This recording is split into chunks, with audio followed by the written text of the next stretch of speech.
My name is Ren Hartley, and at 35, I learned that an inheritance has rules nobody ever writes down. And the first rule is this: the person who does the math is never the person who gets paid in it.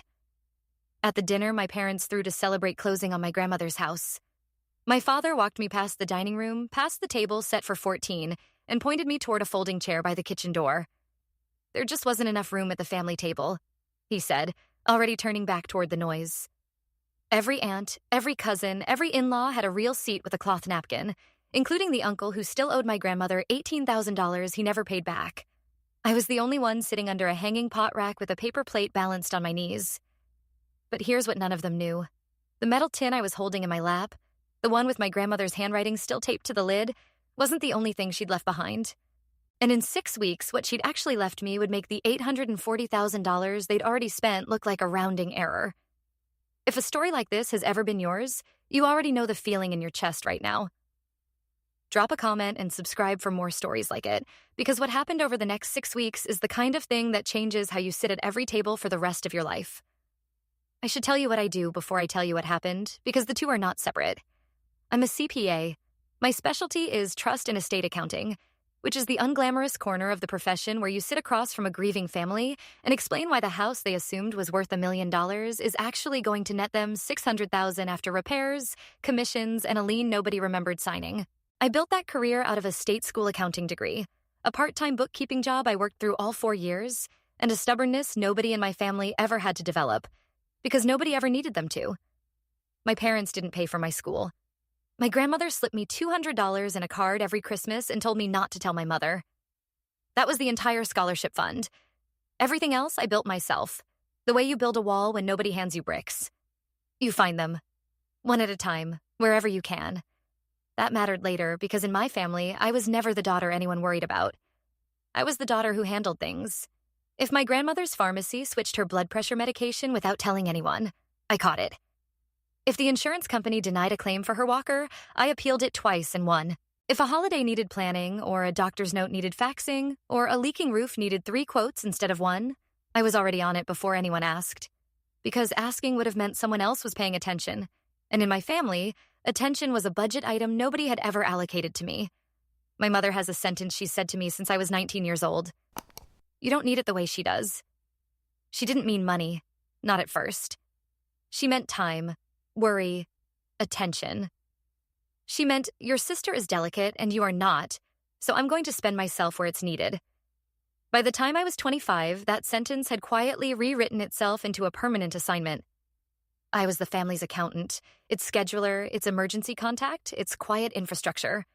Nobody signed me up for it. Nobody had to. I was good at it, and being good at something in my family was the same thing as being volunteered for it forever. Let me walk you through a Tuesday from 14 months ago, back when my grandmother was still in her own house on Larkspur Lane.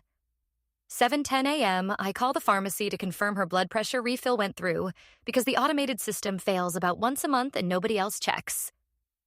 7:40, I text my sister, Sophie, to remind her she promised to take Grandma to her cardiology follow-up on Thursday. She doesn't reply until Wednesday night, and the appointment is rescheduled to me, the way it always is. 9 o'clock, I call the home health agency to add 4 more hours a week because Grandma's started forgetting whether she's eaten. 11:30, my mother calls. She doesn't say hello. She says, "Did you call about the roof?" I tell her I already have 2 quotes and I'm waiting on a third. "Good," she says. Then, "Oh, and your father wants to know if the gutter guy can look at the garage door too while he's there." I add it to the list. By 4 p.m., I've coordinated a pharmacy, a cardiologist, a home health agency, and a contractor, and reminded a 31-year-old woman about an appointment for the grandmother who raised both of us in the same house. None of it was in any job description. All of it was simply assumed, the way water is assumed to run downhill. My family ran on me, and I ran on the quiet certainty that if I ever stopped, the whole structure would buckle. I was about to find out exactly how true that was, and exactly how little anyone valued the person holding it up. My father, Walter Hartley, is 64, and he has never walked into a room without counting who's watching him in it. Not because he's insecure, because he's calculating. Walter served 2 terms on the Rotary Club board and reminds people of it more often than the Rotary Club itself does. He gave a 17-minute toast at his own 40th wedding anniversary that somehow turned into a campaign speech for a town council seat he wasn't running for. He doesn't fear a microphone. He fears an empty chair, which is funny, considering what he did to mine. My mother, Carol, grew up the second of 4 daughters in a house where the grocery budget got recalculated weekly, and she carried that arithmetic into everything else. In her math, attention is a finite resource, and you spend it where the return looks highest. My sister Sophie was the return. Warm, easy to love, the kind of charming that doesn't require effort, just proximity. I was the infrastructure. Nobody throws a party for infrastructure. You just expect it to hold, quietly, in the background forever. Then there's Sophie herself, 29, recently engaged to a man named Marcus, the kind of person who has never paid a vendor invoice, never sat in a hospital waiting room past visiting hours, never once driven our grandmother to a single appointment because she never had to. She showed up, she smiled, and the best plate found its way to her automatically. The system worked for her, so she never thought to ask why it worked differently for me. And finally, my Uncle Roy, my father's younger brother, 58, between jobs more often than between paychecks, and the proud borrower of $18,000 from my grandmother in 2017 for a transmission shop that closed within a year. He never repaid a cent of it. My grandmother forgave the debt out loud at a Christmas dinner because, in her words, blood doesn't send invoices. Roy sat at that same table every year afterward, 3 seats from the woman whose retirement savings he'd quietly dented, asking for seconds on her cornbread. Nobody blinked. That was the architecture of my family. Walter needed an audience. Carol allocated attention by return on investment. Sophie collected the dividends. Roy got forgiven. I got the spreadsheet. My grandmother, Eleanor Hartley, everyone called her Nell, lived in the same house on Larkspur Lane for 51 years. It was a modest 3-bedroom with a wraparound screen porch and a lilac bush my grandfather planted the year my mother was born. Every holiday worth remembering happened on that porch. 4th of July, sparklers in the driveway. Thanksgiving with the windows steamed up from too many people and not enough ventilation. Easter egg hunts in a backyard barely big enough for a swing set, where Sophie and I, ages 6 and 8, once found the same plastic egg at the same time and split the candy inside right down the middle, the only even split I can remember between us. Nell had a stroke 6 years ago, mild enough that she recovered most of her speech and all of her stubbornness. But it scared the family enough that I was named her financial power of attorney the following spring.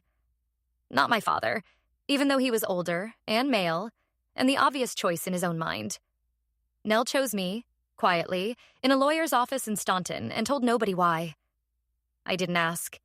I just started managing her accounts, her bills, her Medicare paperwork, the whole invisible architecture of an aging woman's independence. 14 months ago, she fell in her bathroom and broke a hip, and the house on Larkspur Lane became too much to manage alone.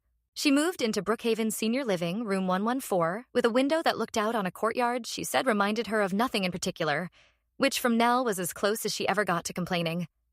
She passed away 8 months ago, on a Tuesday morning, with me holding one hand and a hospice nurse checking a monitor that had already gone quiet. My father arrived 40 minutes later. My mother arrived an hour after that. Sophie was at a dress fitting for a wedding that hadn't even been planned yet, and found out over a text I sent, because nobody else thought to. My father was named executor of Nell's estate, because in his words, I'm the son. As if that were a credential instead of a coincidence of biology. What being executor actually meant, in practice, was that I did the work, and he signed the documents I prepared, usually without reading them first. The house on Larkspur Lane needed work before it could sell for what it was worth. A 22-year-old roof, a kitchen that hadn't been touched since 1994, a water heater on its 2nd decade of borrowed time. I got 3 contractor quotes for the roof and negotiated the winning one down by $4,000 by pointing out a measurement error in their estimate, the kind of detail you only catch if you read documents for a living. I coordinated the kitchen refresh, new counters, fresh paint, nothing extravagant, just enough to stop buyers from mentally subtracting $30,000 the second they walked in. I hired the stager. I scheduled 11 showings around my own client meetings. I fielded every offer, every counter, every inspection contingency, while my father told his Rotary friends he was handling his mother's estate. And my mother told her book club the same thing, in almost the same words. The house sold for $840,000, $60,000 over asking. After a bidding war I orchestrated by structuring the offer deadline on a Thursday afternoon, which a broker friend had told me years ago is when serious buyers panic. After repairs, commissions, and closing costs, the estate netted just under $790,000. I know that number exactly because I built the closing statement spreadsheet myself, the same way I built every other spreadsheet that had kept this family from falling through its own floor. Nobody asked me how I felt watching that house close. The house where I'd learned to ride a bike in the driveway and shelled peas on the porch with a woman who never once made me feel like infrastructure. Nobody asked, because asking would have meant someone else was paying attention, and that line had never once moved in 35 years. The decision about where that money would go happened without me in the room. I found out about it the way I found out about most things in my family. Secondhand, after the fact, dressed up as a celebration. It was my mother who called 3 weeks after closing, her voice doing the bright, brisk thing it does when she's already announced something and wants it treated as settled rather than discussed. "We're having everyone over Saturday," she said, "to celebrate Grandma's house and to celebrate Sophie and Marcus, Sophie's fiancé.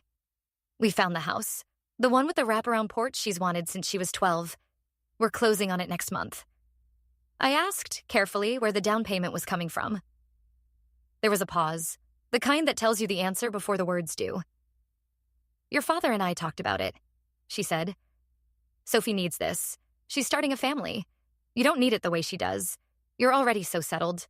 I sat at my kitchen table with the closing statement spreadsheet still open on my laptop screen, the one with $790,000 in it, and listened to my mother explain in the gentlest voice she owns that all of it, every single dollar, was already wired into an escrow account with my sister's name on it. Not split, not partial, all of it. "Of course you're invited Saturday," she added as if that settled something. "I want to tell you what I brought to that dinner because it matters for what happened later." When we cleared out the house on Larkspur Lane, I'd found a metal recipe tin in the back of Nell's pantry, the kind with a hinged lid and a faded rooster painted on the front. Inside were 40 years of recipe cards in her handwriting, cornbread, chess pie, the green bean casserole she made every Thanksgiving with bacon fat instead of butter, because she said butter was for people who hadn't lived through real hard times. Taped inside the lid, in handwriting that had gotten shakier over the years but never less certain, was a note. "For whoever keeps the kitchen going. Love, Mom." I'd decided the week before the dinner that I would give it to the whole family. Photocopy the recipes, let everyone keep a piece of her. I spent 4 evenings scanning and printing 41 recipe cards into a bound booklet, one for each person on the guest list, plus the original tin, which I planned to give to my mother, since she was Nell's daughter, and it felt like it belonged with her. I drove to my parents' house Saturday afternoon with the tin on the passenger seat and the booklets in a tote bag, feeling something I hadn't earned yet and didn't fully trust. Something close to hope. The kind that sits on top of years of evidence and still, somehow, manages to float. The dining room table was set for 14. White tablecloth, the good china that comes out twice a year, a centerpiece of white roses Sophie had picked herself. I counted the place cards as I came in. Walter, Carol, Sophie, Marcus's parents, my Aunt Deborah, my Uncle Roy, 3 of Sophie's bridesmaids, my cousin Hannah. 14 names written in my mother's careful cursive. Mine wasn't one of them. I stood in the doorway holding the tin and the tote bag while my father came around the corner, saw me, and did the thing he does when something is inconvenient, which is to make it sound like logistics. "Oh, good, you're here," he said. "We're a chair short. There just wasn't enough room at the family table with Marcus's side here. You don't mind, do you?" He didn't wait for an answer. He walked me through the kitchen, past the swinging door, to a folding chair set up beside a beige plastic step stool that someone had apparently decided would double as a side table. There was a paper plate already folded in half on it, and a roll of paper towels instead of cloth napkins. Through the doorway, I could see the dining room, candlelight, the good china, my mother's laugh carrying over the clink of glasses. I sat down. The metal tin sat on my lap because there was nowhere else to put it. From that angle, I could see almost the whole table. I could see my Aunt Deborah refilling her wine. I could see Uncle Roy reaching for a second helping of the rolls I'd dropped off that morning, because my mother had asked me to pick them up from the bakery on my way over. The same bakery. The same order. Every single year. I could see Sophie, glowing, leaning into Marcus's shoulder while my father stood and raised his glass. "To Sophie and Marcus," he said, his voice doing the thing it does at Rotary dinners, big enough to fill a room it didn't need to fill. "And to the house that's going to start their whole future. Mom would be so proud to know her home is becoming someone else's home. Glasses clinked. My mother wiped her eyes with practiced precision. Nobody mentioned the word inheritance.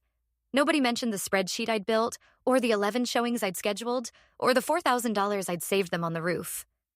I sat on a folding chair in the kitchen, listening to a toast for a gift I had personally generated, with a paper plate on my knees and a tin of my grandmother's recipes in my lap.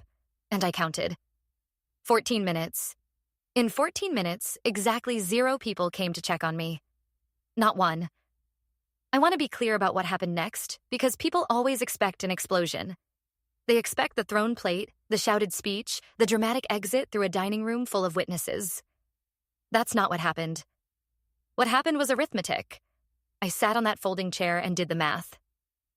6 years as Nell's financial power of attorney, 14 months coordinating her move into Brookhaven, 11 showings on a house I'd repaired, staged, and sold $60,000 over asking, $790,000 that had gone, in full, to a sister who had never once driven to a single doctor's appointment for the woman whose house it was. The numbers didn't add up to rage. They added up to clarity. I hadn't been forgotten. I'd never been counted in the first place. I had mistaken being useful for being valued, and that confusion had already cost me 6 years of Tuesdays I would never get back. The chair pinched against the back of my knees. I looked down at the tin in my lap. 41 recipe cards in a dead woman's handwriting, a note taped inside that said for whoever keeps the kitchen going. And I understood with a kind of cold, settled certainty that I had made something thoughtful for people who'd put me by the trash can. And the worst part wasn't the chair. The worst part was that they expected me to stay there quietly, hear the toast through a swinging door, and show up afterward to help load the dishwasher, because I always did. Because I had never once stopped. That was when the arithmetic became a decision. Not a loud one. The quiet kind. The kind that sounds like a key turning in a lock you didn't know you owned. I stood up. The folding chair scraped against the kitchen tile, and the sound cut through the dining room like a period at the end of a very long sentence. I picked up the tin, left the tote bag of booklets on the counter, and walked through the swinging door into the dining room. I didn't run. I didn't raise my voice. I walked the way I walk into a closing meeting, level shoulders, even pace, eyes forward. My mother saw me first. She always notices movement before she notices people. My father looked up mid-sentence. Sophie paused with her fork halfway to her mouth. I walked past the head of the table, past the white roses, past Uncle Roy reaching for a third roll, and toward the front door. My mother's chair scraped behind me. I heard her heels on the hardwood. Ren, wait. Don't do this in front of everyone. I reached the door, turned, and looked at her. She was 3 steps behind me, her face arranged in the expression she wears when someone is about to make her look bad in front of people whose opinions she's curated for decades. You don't need it the way she does, she said, like a password, like the sentence that had always sent me quietly back to my seat. I held up the tin so she could see it clearly. You said there wasn't room at the family table, I said. There's room now. I turned and walked to my car. She did not follow. That night, I sat on my couch with a glass of water and my phone face down on the cushion. I didn't want to look at it. I looked anyway. The Hartley family group chat had 31 new messages, mostly photos of the roses and a blurry video of my father's toast. I scrolled past the surface noise and found a side thread underneath, one I'd missed because my phone files family logistics into a folder I check once a week. It started 4 days earlier. My mother? Seating for Saturday. We're a chair short with Marcus's parents added. Ren can sit in the kitchen, she won't make a thing of it. My father. Good call. More room for people who'll actually appreciate the toast. Sophie. LOL, she's basically used to it at this point. She'll understand. Nobody else responded, which meant nobody else objected. The thread continued for 6 more messages, logistics about paper plates, whether to mention it to me in advance. No, my mother wrote. She'll make it weird if we tell her ahead of time. I read it twice. I didn't screenshot it. I didn't need evidence. I wasn't building a case. I was finally reading a fact that had been true for years and simply hadn't been written down where I could see it before. My family had never considered me a guest at my own grandmother's farewell. They'd put it in writing, casually, sloppily, because they never imagined I'd be looking. I put the phone down and finished my water. The next morning, I made coffee, sat at my kitchen table, and opened a new spreadsheet. Old habits. Column headers, task, frequency, hours, value, status. I listed everything. 6 years of power of attorney duties, every bill, every Medicare appeal, every pharmacy call. 14 months coordinating Brookhaven, every move-in form, every care plan review. 11 showings, 3 contractor negotiations, 1 closing statement built from scratch. The family calendar I'd kept since I was 24. Sophie's car registration, which I'd renewed twice because she forgot the notices came by mail. My father's quarterly estimated tax payments, which I'd calculated every April for 9 years, because he genuinely did not understand the concept of a 1099. 38 recurring items. 38 tasks, none of them assigned, acknowledged, or compensated, adding up by a conservative hourly estimate built from my own billing rate to just under $91,000 of unpaid professional labor over 6 years, not counting the part of me that can't be billed by the hour at all. I looked at that number the way I look at a client's balance sheet when they insist everything reconciles, and the numbers say otherwise. The numbers always say otherwise. I wasn't going to send a manifesto. I wasn't going to post anything or explain anything to anyone who hadn't asked. I was going to do something simpler and much more devastating. I was going to stop. Monday morning, I called Brookhaven and removed myself as the emergency contact and billing contact on file. I emailed the storage facility where Nell's remaining furniture sat in a 10 by 10 unit, $26 a month, auto-pay linked to my own card since the move, and switched the account to my father's name. I didn't announce any of it. I just changed the settings and stepped back. The first crack appeared 9 days later. The storage facility called my father about a declined payment, since he hadn't actually updated the card on file the way the email had asked him to. He had 30 days to fix it or the unit would go to lien sale. He called me, furious, certain I'd done something to his mother's belongings. I told him the email had his name on it, and the deadline was in the email too. He said, "You need to handle this?" I said, "No." I had said that word to clients before. I had never said it to my father about anything that wasn't billable. It felt like setting down a box I'd been carrying so long my arms didn't remember how to be empty. The second crack was bigger. The estate's final tax filing required an allocation of the stepped-up basis on the house, the kind of detail that determines whether the family owes capital gains tax on the appreciation or not. I'd been quietly preparing the documentation for months, the appraisal at date of death, the improvement records. Everything needed to show the full $790,000 had a stepped-up basis and wouldn't trigger a massive tax bill. I'd planned to file it myself, the way I'd filed everything else. For free, the way I always had. I didn't finish it. Nobody else in my family had ever filed an estate return in their life. By April, the IRS sent a notice based on the executor's incomplete filing, the one my father had signed without understanding, assuming a much lower basis than the truth. The estimated bill, before any correction, was $46,000. My father called me 11 times in 1 week. I let it go to voicemail 9 of those times. On the 10th, I told him the appraisal documents were in a folder on the shared drive he'd never opened, and that a competent estate attorney could fix it for a fraction of what the bill currently said. I didn't offer to be that attorney. I am not an attorney. I am, very specifically, the accountant who used to do this work for free. By week 3, the calls had changed tone. The first 2 weeks were logistical, panicked, full of questions only I had answers to. By week 3, they sounded entitled. My mother called on a Tuesday evening, her voice carrying the particular sharpness she uses when she's embarrassed but unwilling to say so. "Ren, why didn't you finish the estate paperwork? Your father's getting threatening letters from the IRS." I told her I wasn't the executor. My father was. She said, "You know he doesn't understand any of that." I said, "I know, I knew that 9 years ago too." She hung up. My father's version came 2 days later, louder and less specific. "Your mother is a wreck. This family is falling apart over a chair. What exactly are you trying to prove?" I told him I wasn't trying to prove anything. I was simply done doing unpaid work for people who'd seated me by the trash can. "After everything we've done for you," he started, and then stopped because he couldn't finish the sentence with anything specific. What had they done for me? He couldn't list it. There wasn't one. Stay with me, because this is the part where it gets quiet and then it gets loud.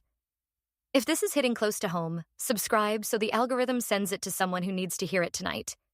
Tell me in the comments if you've ever heard the words "after everything we did for you" used as a closing argument with absolutely nothing behind it, because I had read versions of that sentence in other people's stories for years, and never once believed I'd be the one writing it.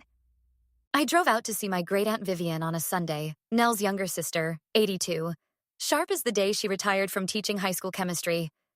She still lives alone in a house 20 minutes from Brookhaven with a garden she refuses to let anyone else weed. She made tea and listened to the whole thing without interrupting, which is something Vivian has always been good at. When I finished, she set down her cup and said, "Your mother was the same way once, you know." I looked at her. "When Carol was young, your grandmother and I were raising 4 girls on one teacher's salary between us. And Carol was the one who did everything for her younger sisters. Cooking, homework, getting them dressed for school when I was at work. Your grandmother used to call her my little secretary." Carol hated it. She swore she'd never let her own daughter feel that way. Vivian paused. "Then she had you. And you were so good at it. I think she forgot what it felt like to be the one doing the carrying instead of the one being carried. It was the closest anyone had ever come to explaining my mother to me, not excusing her. Explaining her. Carol had been the backup chair once, too. She'd escaped it by handing the chair to me. That didn't undo the kitchen, or the group chat, or 6 years of unpaid power of attorney work. But it made her human, and I needed her to be human, because the alternative, that she had simply decided I mattered less on purpose, was a door I wasn't ready to open all the way. Vivian reached over and squeezed my hand. "You keep that tin somewhere safe," she said. Nell knew exactly what she was doing when she wrote that note. I didn't understand yet how true that sentence was. I would, in 5 weeks. Something else happened in those weeks. Something smaller, but it mattered. I went on a date with a man named Owen, a structural engineer a colleague introduced me to, and for the first time in years, nobody asked me to organize anything, not even the restaurant. He picked the place, made the reservation, and pulled out my chair without thinking twice about it. The way you do for someone, not the way you do for a coordinator. I almost cried into the breadbasket. I repainted my own kitchen the color Nell always wanted hers to be. A soft sage green my mother had vetoed decades ago for being too much. I took on 2 new estate clients. I started sleeping through the night again. 6 years of being everyone's infrastructure had taught me to mistake exhaustion for purpose, and for the first time, I was learning the difference. It started with a conversation at my friend Priya's kitchen table over wine and crackers. Priya is a marriage and family therapist with a practice in Charlottesville, and she'd been listening to my story unfold in real time for months. "You know there are thousands of people like you," she said. She meant it clinically, but I heard it personally. People who run their family's finances and logistics without credit, who are the first call in a crisis and the last name on any guest list, who mistake being indispensable for being valued, and only learn the difference once it's far too late to get the years back. I asked if she'd ever considered a support group for people like that. She looked at me over her glass and said, "I've been waiting for someone to ask." We held the first meeting on a Wednesday evening in the back room of a coffee shop. 6 people, 3 of them daughters who'd managed a parent's finances, 1 a sister, 1 a nephew, 1 a woman who had handled her brother's entire divorce paperwork and hadn't been invited to his second wedding. We called it the ledger, because every one of us had spent years entering hours into a family's books that never once got reconciled. The first woman who spoke, Maritza, 53, a paralegal from Waynesboro, said something I haven't forgotten. "You mean I'm allowed to just stop?" She asked it like she was requesting permission to breathe. By the time spring came, we had 17 members and a waiting list, meeting every other week, mostly listening, sometimes crying, occasionally laughing at the specific absurd cruelty of a family that thanks you by forgetting you exist. The letter arrived on a Thursday in May, 6 weeks after the dinner, on letterhead from a law office in Staunton I didn't recognize. Pruitt and Combs, attorneys at law. Inside was a short note from an attorney named Thomas Pruitt, asking me to call his office at my convenience regarding a matter related to the estate of Eleanor Hartley, to be disclosed 90 days following the closing of the primary estate, per the client's written instruction. I called that afternoon. Pruitt's voice was the kind that spent 40 years delivering both good news and bad news in exactly the same calm register. "Your grandmother came to see me 7 years ago," he said, "about 2 months after her stroke. She didn't want this discussed with anyone until the house on Larkspur Lane had fully closed and the dust had settled, however long that took. Those were her words. However long that took. He explained that Nell had inherited a small commercial property from her own mother decades earlier, a duplex on Coulter Street that she'd quietly kept titled in her own name, never mentioned at a single-family dinner, and rented out to the same 2 tenants for over 20 years. She'd also built a modest brokerage account over the same period, funded by the rental income and a portion of my grandfather's life insurance she'd never touched. 7 years ago, she'd placed both assets into an irrevocable trust, naming me as sole beneficiary, structured specifically so that neither asset would ever pass through her will or her probate estate, which meant neither one had anything to do with the house, the $790,000, or any decision my parents had ever made about where that money would go. Your grandmother told me something I've never forgotten, Pruitt said. She said, they will tell her she doesn't need it the way her sister does. They are wrong. She has always needed someone to actually see her. So I'm going to see her where they can't undo it. The duplex on Coulter Street was appraised at $261,000, fully paid off, generating just over $2,100 a month in rent. The brokerage account held $147,000. Combined, $408,000, already legally mine, already outside of anyone's reach, since before my grandmother's stroke had even been confirmed, since before a single family meeting had ever been held about a single dollar of that house. It hadn't been a question of fighting for a share. There was nothing to fight for, because it had never belonged to them at all. 3 days later, my father called and asked stiffly if I would come to a family meeting about the IRS situation. Sophie's closing had also hit a snag. The title company needed a copy of the estate distribution letter to confirm the down payment funds were legitimate gift funds and not a loan, and nobody but me had ever actually generated that letter. I agreed to come. Not for my father, not for my mother. For the version of this family that still, somewhere, contained Vivian's tea and Nell's cornbread and a swing set in a backyard barely big enough for 2 girls splitting a plastic egg. I spent 2 days preparing. Not a gift this time. A folder, plain manila with the 38-item spreadsheet, the closing statement from the house, the IRS notice my father had forwarded, and the appraisal showing the stepped-up basis that would fix the whole $46,000 problem in about an afternoon. Underneath all of it, in a separate envelope, the letter from Pruitt's office. I drove past my parents' house the morning before the meeting and let myself into their garage where the folding chair from the dinner had been leaning against the wall since the night I'd left it there. I asked my mother's permission through a text, which she answered with a single confused question mark, and took it anyway. I set it in the back of my car next to the recipe tin, which Vivian had insisted I bring back. So Nell's at the table this time, one way or another. The dining room table was reset for the meeting, the good china put away, replaced with legal pads and a box of tissues Sophie had clearly bought on the way over, just in case. I walked in carrying the folder, the tin, and the folding chair, and set the chair up at the end of the table in clear view of everyone, the same beige plastic, the same scuffed legs. I didn't sit in it. I sat in a wheelchair beside it and let it lean there, impossible to ignore. My father started talking about the IRS notice before I'd even taken my coat off. The patriarch voice, the one that sounds like a request and lands like an order. We need you to fix this, Ren. You understand the tax stuff. We don't. I opened the folder and turned it so the table could see. This is a list of everything I've done for this family. Unpaid for 6 years, I said. Power of attorney duties for Grandma. The entire sale of the Larkspur Lane house. Your father's tax filings for 9 years. Sophie's car registration, twice. 38 recurring items, conservatively valued at $91,000. I turned the page. This is the appraisal that fixes the IRS notice. It's been sitting on the shared drive since February. Anyone could have opened it.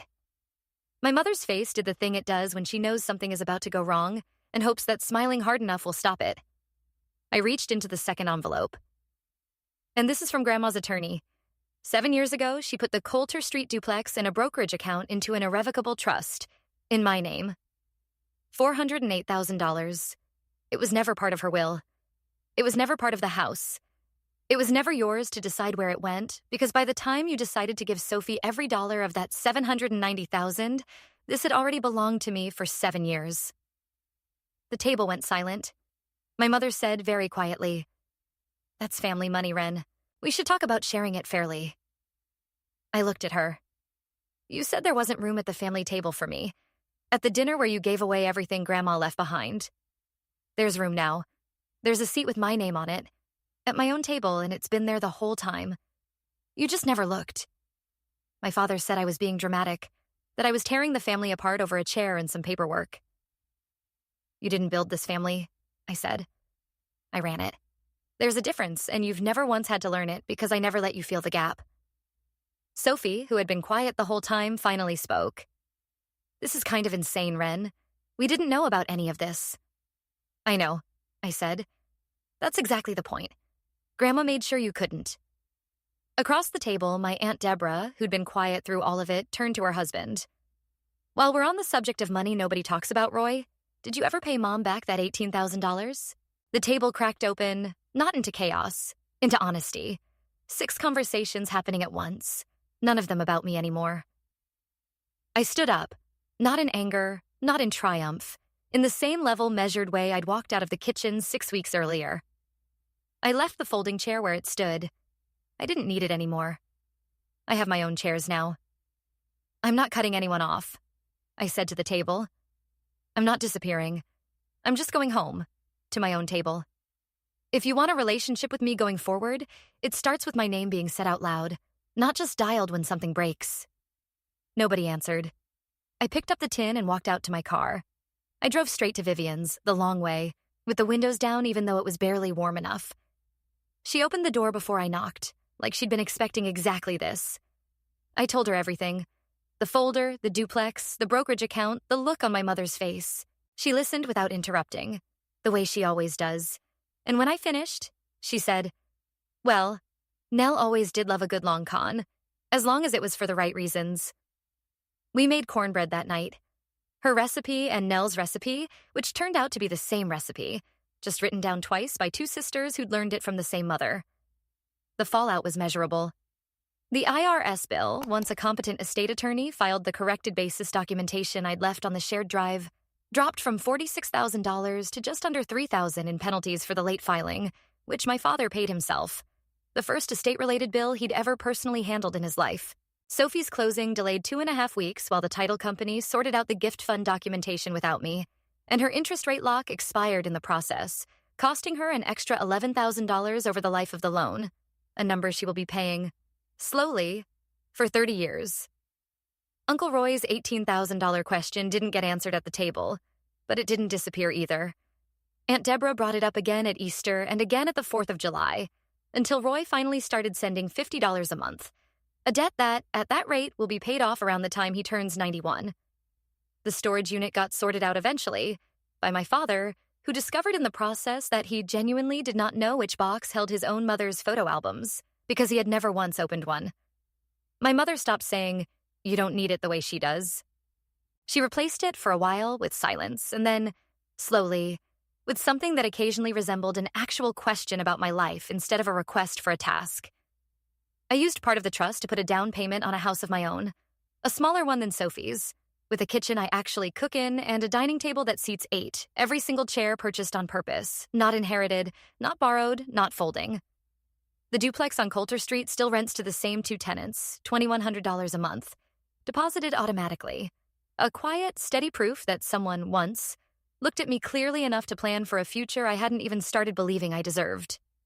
The ledger meets every other Wednesday now, 23 members and counting in a real room with real chairs, every single one of them occupied on purpose. Vivian comes to my house most Sundays. We make cornbread from the recipe in the tin, the one with the note taped inside the lid, and she tells me stories about Nell that get a little better, a little more specific every time she tells them. I host Thanksgiving now. I invited my parents this year. They came. My father didn't give a toast. My mother brought the same rolls from the same bakery, and for the first time in 6 years, she'd picked them up herself. A chair you have to fight for every single time was never really yours to begin with. The people who actually see you don't put conditions on your seat. Sometimes they build you a different table altogether, quietly, years in advance, and trust that you'll find your way to it eventually, even if it takes a folding chair and a kitchen to make you start looking. That's my story. 6 years of invisible work. 1 folding chair and a tin of recipes that turned out to be worth more than $840,000 because it came with the one thing the money never did.